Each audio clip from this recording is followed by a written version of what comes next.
चाहे शादी हो या चाहे मुंडन, हल्दी और तेल डालने की रस्म तो दोनों में ही होती है। वापस घर आने के बजाय हमें जाना पड़ा मामा जी के घर, क्यों चलिए बताती हूँ। तो आज के ब्लॉग की शुरुआत हुई मेरे मायके से। हाँ जी, मैं आई थी अपने मायके में और आज हम जाने वाले थे मेरी कजिन सिस्टर के घर, उनके बेटे के मुंडन में। और हम तो हो गए थे रेडी, अभी बस घर से निकल ही रहे थे। आप देख सकते हो ये हाईवे के साथ ही हमारा घर। ये सामने मेरे चाचा का घर है और ये ग्रीन कलर में आपको दिख रहा होगा ये पीर बाबा का मंदिर है और भी बहुत सारे घर है यहाँ। वैसे तो हम घर से 4 लोग ही जाने वाले थे, मैं, अर्शु, मम्मी और मेरा भाई, लेकिन रास्ते से हमें अपनी मामी को भी लेना था। मेरे मामी और मेरे मामी की बेटी भी हमारे साथ में ही जाने वाले थे। उसके बाद हम पहुंच गए यहाँ पे मनई में। इस जगह का नाम है मनई, तो यहीं पे उनका घर है, मेरी मौसी की बेटी का। गाड़ी को हमने यहीं पे पार्क किया क्योंकि आगे रास्ता नहीं है, गाड़ी आगे नहीं जा सकती है, तो हमें पैदल ही चल के जाना था। मिलो, ये है मेरे मामा की लड़की, मेरी बहन, और शुरू से ही हमारा एक दूसरे से बहुत लगाव रहा है। मतलब मैं ये कह सकती हूँ जिसके साथ मैं सबसे ज्यादा रही हूँ वो यही लड़की है। जो सामने घर दिख रही है ना, बस यही दीदी का घर है जहाँ टेंट भी लगा हुआ है। जब हम यहाँ पहुंचे तो यहाँ पे चल रहा था गाना बजाना।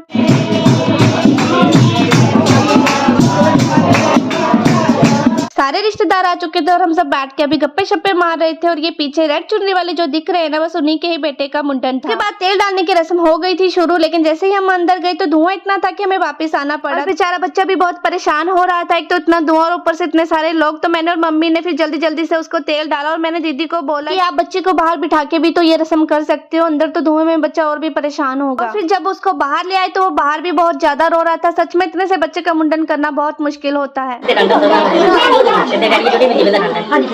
और बहुत दिनों बाद बिछड़ी हुई बहनें मिल गई थी तो लगी हुई थी गप्पे शप्पे मारने।